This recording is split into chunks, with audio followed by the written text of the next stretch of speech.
नमस्कार, बड़ी बहस में आप सभी का स्वागत है और मैं हूं आपके साथ आयुष चित्रांश। यूपी में चुनावी घमासान अब 5वें चरण तक पहुंच गया है और हर चरण में चुनावी वादे और दांव बदलते हुए नजर आ रहे हैं। पहले चरण में जहां दंगा और पलायन एक बड़ा मुद्दा था, तो फिर दूसरे और तीसरे चरण में किसान और कानून व्यवस्था एक बड़ा मुद्दा था और इसकी सियासी लड़ाई जमीन पर लड़ी गई।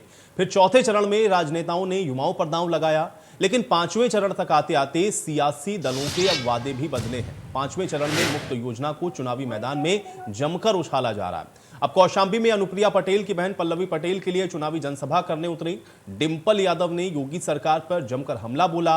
इसके साथ ही उन्होंने कहा कि सरकार बनने के बाद हर महिला को 3 सिलेंडर फ्री में दिए जाएंगे, जबकि योगी आदित्यनाथ की सरकार ने यह दावा किया है कि अब होली और दिवाली पर एक सिलेंडर फ्री मिलेगा। इसके साथ ही डिंपल यादव ने ऐलान यह कर दिया कि यूपी में समाजवादी पार्टी की सरकार बनने के बाद यूपी में 1 करोड़ महिलाओं को हर महीने 1500 रुपए की पेंशन मिलेगी।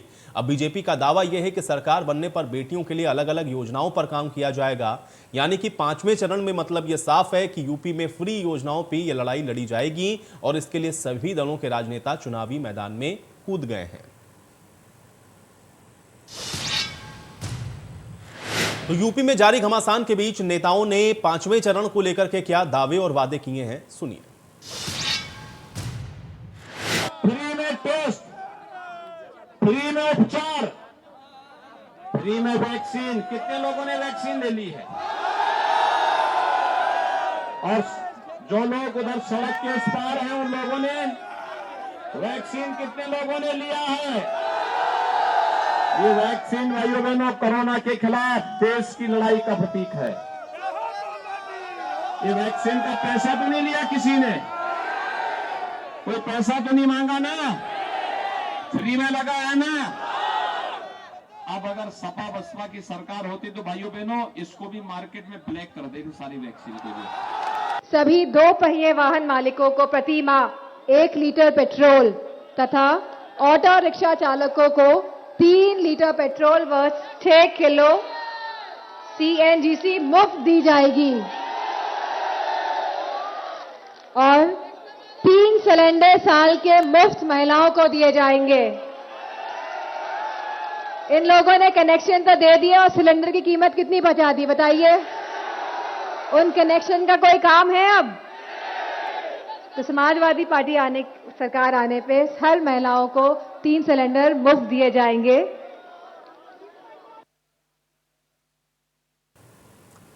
तो कोई सिलेंडर मुफ्त देने की बात कह रहा है, तो कोई ये कह रहा है कि होली दिवाली में यह सिलेंडर दिया जाएगा, तो कोई मुफ्त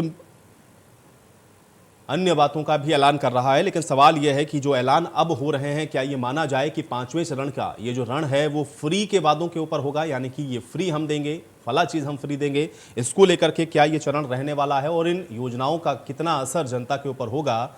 चाहे महिलाओं को पेंशन देने की बात हो रही हो, महिलाओं को एक मुश्त पैसा देने की बात हो रही हो, या सिलेंडर देने की बात हो रही हो, या अलग अलग तरह से जो लुभाने की बातें कही जा रही हैं, जनता इनमें से किसके ऊपर अपना भरोसा जताएगी ये देखना बहुत महत्वपूर्ण हो गया। क्योंकि 4 चरण हो चुके हैं, लगभग आधा चुनाव आप मान सकते हैं कि हो चुका है और अब बाकी के बचे हुए जो 3 चरण हैं उसमें स्थितियां और स्पष्ट होती हुई नजर आएंगी। और आज 6 बजे चूंकि चुनाव प्रचार का भी शोर थम जाएगा, तो उसके बाद 6ठे और 7वें चरण की जो लड़ाई है वो शुरू होगी। लेकिन अब क्योंकि जनता ने जो निर्धारित कर दिया है वो ईवीएम के थ्रू मत के तौर पर, अब जनता अपने मतदान के साथ इसको स्पष्ट करेगी और 10 तारीख को यह स्पष्ट होगा कि जो फ्री की बात हो रही है या जो वादे हो रहे हैं या जो आरोप प्रत्यारोप चल रहा है उसको जनता ने किस तरह से देखा है, उसमें जनता ने किस तरह से अपनी भूमिका को समझा है और जनता ने किस बात पर इस बार वोट घरों से बाहर निकलकर किया है। तो 5वां, 6ठा और 7वां 3 चरण बाकी हैं। आज चुनाव प्रचार का शोर भी थमना है। 27 तारीख को 5वें चरण के लिए मतदान होना है और उसके बाद 6ठे और 7वें चरण की जो लड़ाई है वो शुरू होगी। लेकिन अब 5वां चरण आते आते आप देख रहे हैं, क्योंकि सिलसिलेवार ढंग से चाहे नौजवानों की बात हो, चाहे फिर किसानों का मुद्दा रहा हो, या पश्चिमी उत्तर प्रदेश के अंदर आपने देखा कि किस तरह के जो मुद्दे हैं वो सामने आए थे। में पलायन का एक बड़े मुद्दे को उठाया गया था भारतीय जनता पार्टी की तरफ से। तो हर चरण में आप देख रहे हैं कि मुद्दे बदल रहे हैं और मुद्दों के बदलने के साथ ही जो जनता है उसका रुख क्या हो रहा है, जनता किसके पक्ष में वोट कर रही है। क्योंकि सियासी पार्टियां दावे हर एक चरण के बीतने के बाद ये करती हैं कि उनकी सत्ता आ रही है, उनकी सरकार आ रही है, किसी की सुनामी आ रही है तो कोई सत्ता में दोहरा शतक लगा रहा है। ये तमाम बातें हैं जो आप लगातार सुन रहे हैं, लेकिन जनता बहुत माइन्यूटली इन सारी चीज़ों को देख रही है और उसके आधार पर वो अपना वोट कर रही है। लेकिन सियासी पार्टियां चूंकि हर चुनावों में इस तरह की बातों को कहती हैं, इस तरह की बयान को देती हैं, और इस बार भी ये जो स्टेटमेंट्स दिए जा रहे हैं, इस तरह के जो बयान दिए जा रहे हैं, उसमें पांचवें चरण की ये जो जनता है वो इन बयानों को किस तरह से देखती है, आज इसी पर हम चर्चा करते हैं। दोनों खास मेहमान मेरे साथ जुड़ चुके हैं, पहले उनका परिचय आपके साथ करवा देते हैं, फिर चर्चा में आगे बढ़ते हैं। श्री चंद शर्मा जी हमारे साथ जुड़ रहे हैं, राज्य मंत्री हैं भारतीय जनता पार्टी के। श्री चंद शर्मा जी, बहुत स्वागत है आपका इस चर्चा में। और रमेश प्रजापति जी हमारे साथ जुड़े हुए हैं, पूर्व मंत्री रहे हैं समाजवादी पार्टी सरकार में। रमेश प्रजापति जी, आपका भी इस चर्चा में स्वागत है। श्री चंद शर्मा जी, सबसे पहले चर्चा की शुरुआत में आपसे ही करना चाहूंगा, क्योंकि 4 चरण बीतने के बाद हम ये कह सकते हैं कि लगभग 50% तो जो चुनाव है वो हो चुका है।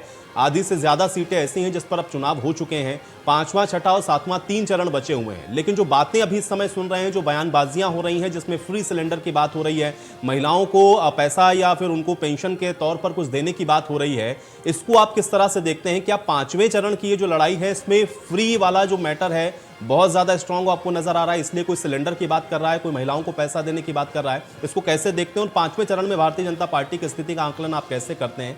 आपका इस पर मैं रिएक्शन चाहूंगा।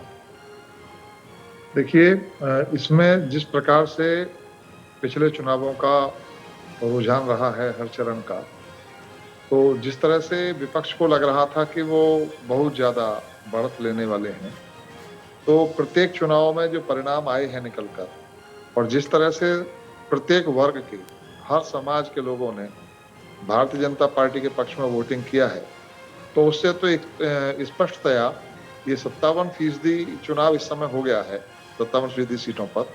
तो उससे जो आकलन है वो ये है कि भाजपा स्पष्ट रूप से अपनी सरकार बनाने जा रही है, और बाकी जो चरण है वो हमारे लिए बढ़त का काम करने वाले हैं।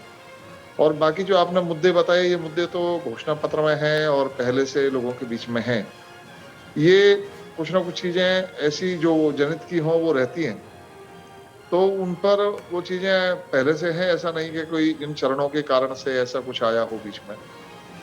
दूसरी बात, जो दूसरे दल हैं उन्होंने तो शुरू के चरणों में ही ऐसी बातें करनी शुरू कर दी थी कि हम ये फ्री में देंगे, हम ये करेंगे, हम ये करेंगे। तो मुझे नहीं लगता कि इसका कोई यहाँ पर इस प्रकार की बातें इस कारण से हो रही हैं। पहले से ही पश्चिम से ही लोगों को लगता था कि पश्चिम में जबरदस्त विपक्ष को बढ़त मिलने वाली है, क्योंकि वहां पर किसान आंदोलन चला है। लेकिन वहां के आपने कार्यक्रम देखे होंगे, जो किसानों की बेल्ट है उसमें हर सीट पर भारतीय जनता पार्टी के पक्ष में लोगों ने अपना मत दिया है, और जिस कारण से वहीं से भारतीय जनता पार्टी बहुत बड़ी अच्छी बढ़त लेकर निकल रही है। तो इस नाते स्पष्ट रूप से भाजपा की सरकार बनने जा रही है। तो इसमें कोई ना कोई संदेह है, ना किसी तरह की कोई और प्रलोभन की बात है। हाँ, दूसरे दल जरूर ऐसी साजिशें करने का प्रयास कर रहे हैं कि जो बातें करते हैं लेकिन वो अपना घोषणा पत्र में लाते हैं, और ना उन पर अमल का उनका कोई स्कीम है, ना उनकी कोई योजना है। रमेश प्रजापति जी, चूंकि आप लोग बार बार इस बात को कह रहे हैं, और अखिलेश यादव जी ने तो कल भी ये स्टेटमेंट दिया कि देखिए 4 चरण बीतते बीतते तो ये जो शतक है वो दोहरा शतक हो चुका है, अब तो हमको और आगे बढ़ना है, इसमें और जो सीटें हैं वो सिर्फ जोड़नी है। कैसे देख रहे हैं? चूंकि यहाँ पर जो बात अभी श्रीचंद शर्मा जी ने कही है, उनका तो ये कहना है कि आप लोग चाहे जो मुद्दे उठा लीजिए, लेकिन जनता का साथ भारतीय जनता पार्टी के साथ है, और इसलिए वो ये कह रहे हैं कि इन मुद्दों का कोई असर नहीं होने वाला है, आप चाहे फ्री सिलेंडर की बात करें या पैसे देने की बात करें। आपका रिएक्शन मैं इसके ऊपर चाहूंगा, प्रजापति जी।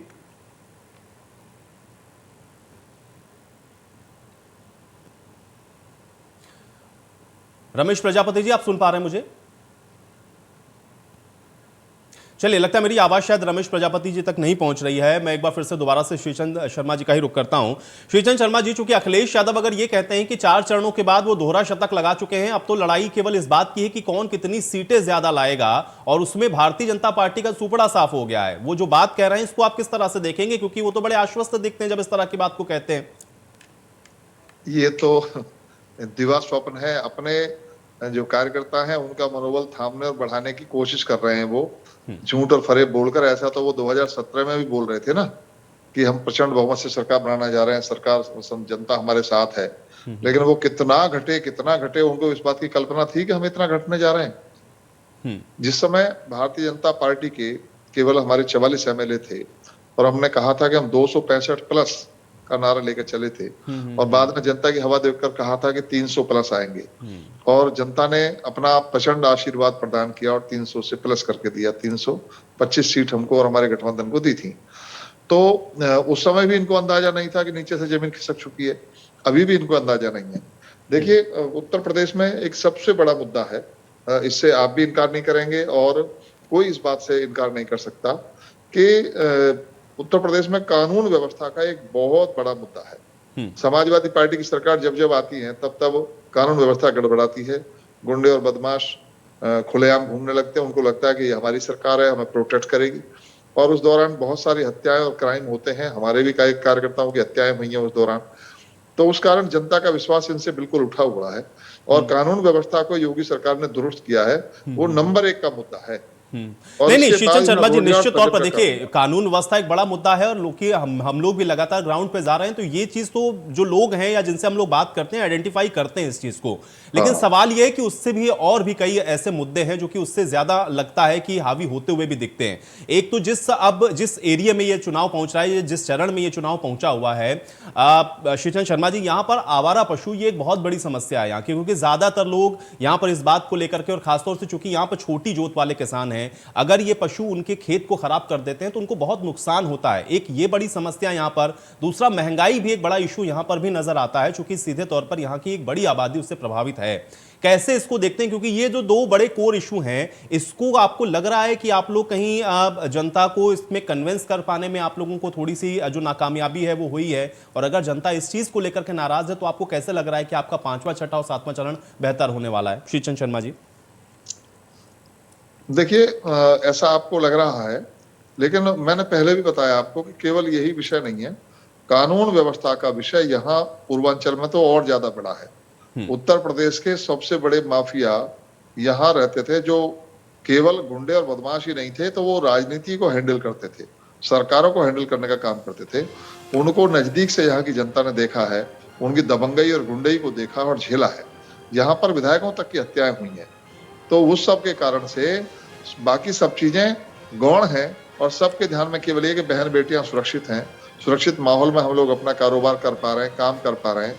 और इस सरकार ने जो यहाँ, मैं इस समय गाजीपुर में हूँ और गाजीपुर को जो हाईवे मिला है, एक्सप्रेसवे मिला है, वो यहाँ कितना लोगों में उमंग है, उत्साह है भारतीय जनता पार्टी के प्रति।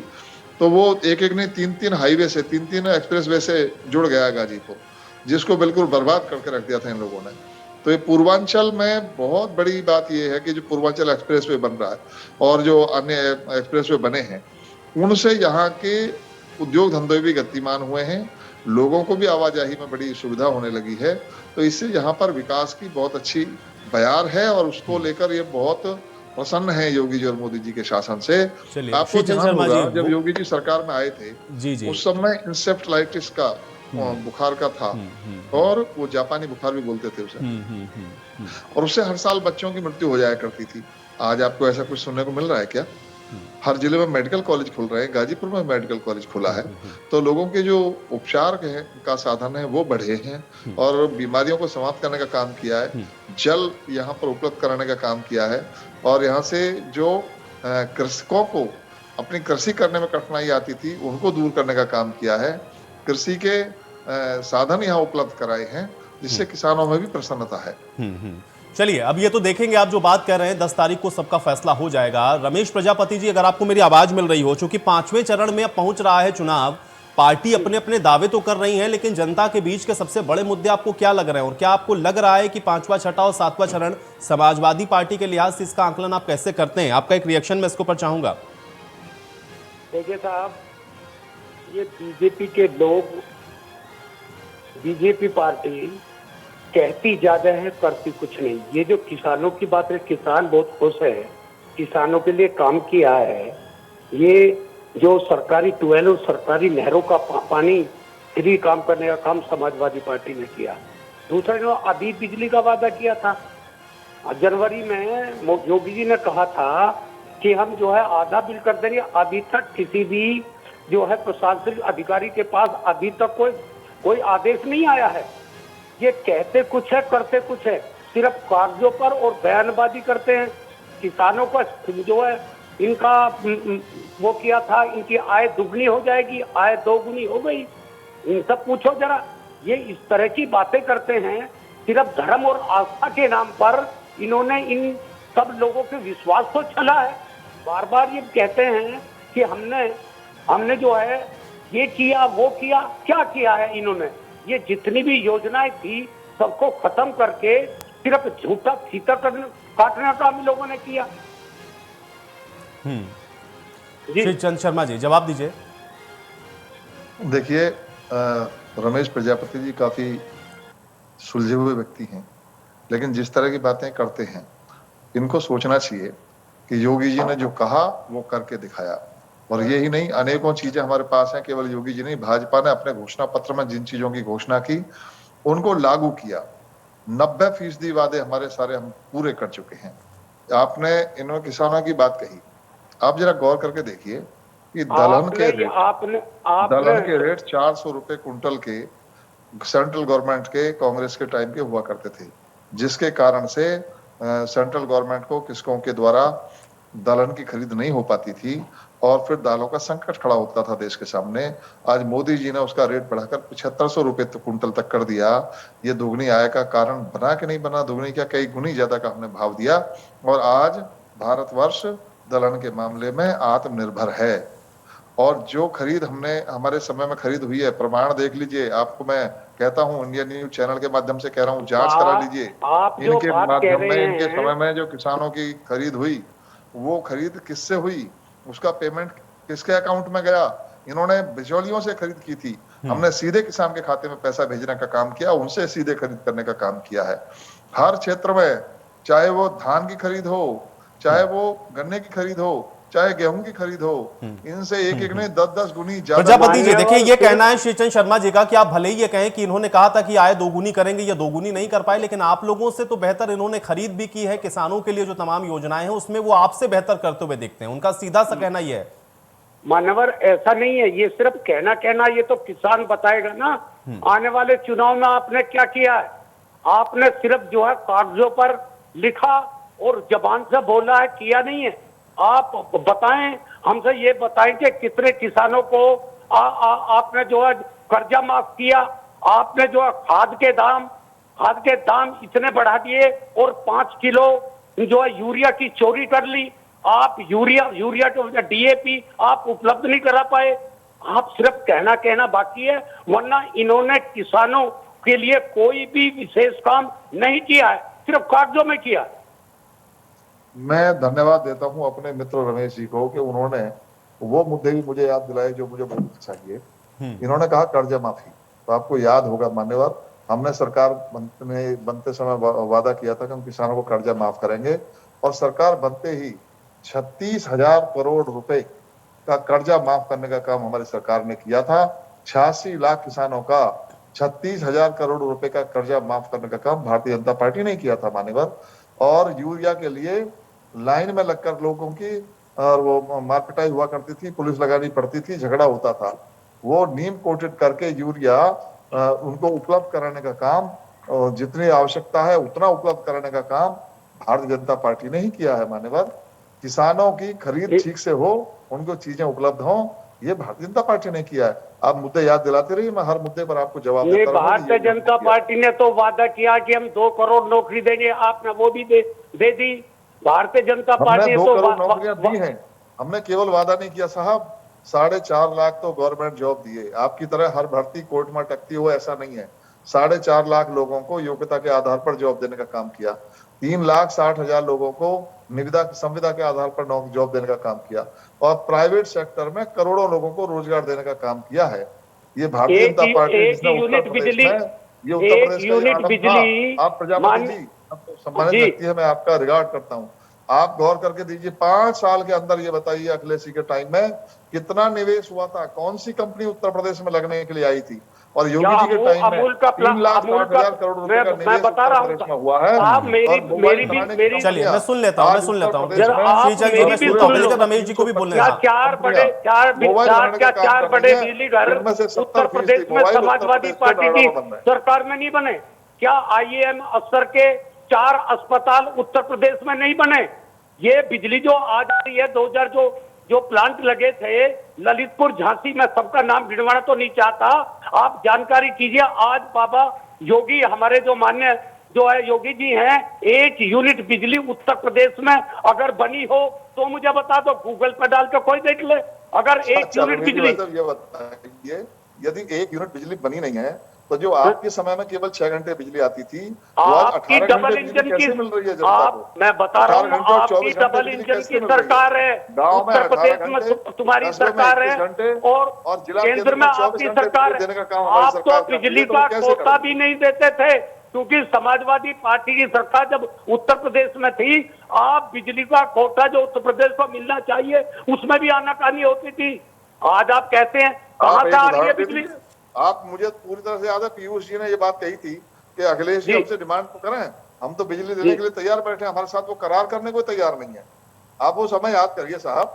और दूसरे ये याद करिए कि आपके समय में कभी पीक टाइम में बिजली नहीं आई, 6 बजे से 10 बजे के बीच में कभी शाम को 18,000 करोड़ रुपया कर्जा छोड़ गई थी पिछली सरकार। केवल रात को 10 बजे से सुबह 6 बजे तक बिजली आती थी। मान्यवर 18,000 करोड़ रुपया कर्जा पिछली सरकार छोड़ गई थी, फिर भी हम 16 घंटे बिजली देते थे। ये समाजवादी पार्टी की सरकार ने ये बिजली के 4 चलिए रमेश प्रजापति जी और श्रीचंद शर्मा जी, आप लोग जो बातें कह रहे हैं मैं देखता हूं कि इस पर जनता कितना भरोसा करती है, क्योंकि पार्टियों के दावे अपने अपने हैं और अब तो 5वें चरण में चुनाव पहुंच चुका है। बहुत शुक्रिया आप लोगों का अपना समय निकालने के लिए, आज इस चर्चा का हिस्सा बनने के लिए। आज बड़ी बहस में मेरे साथ फिलहाल इतना ही।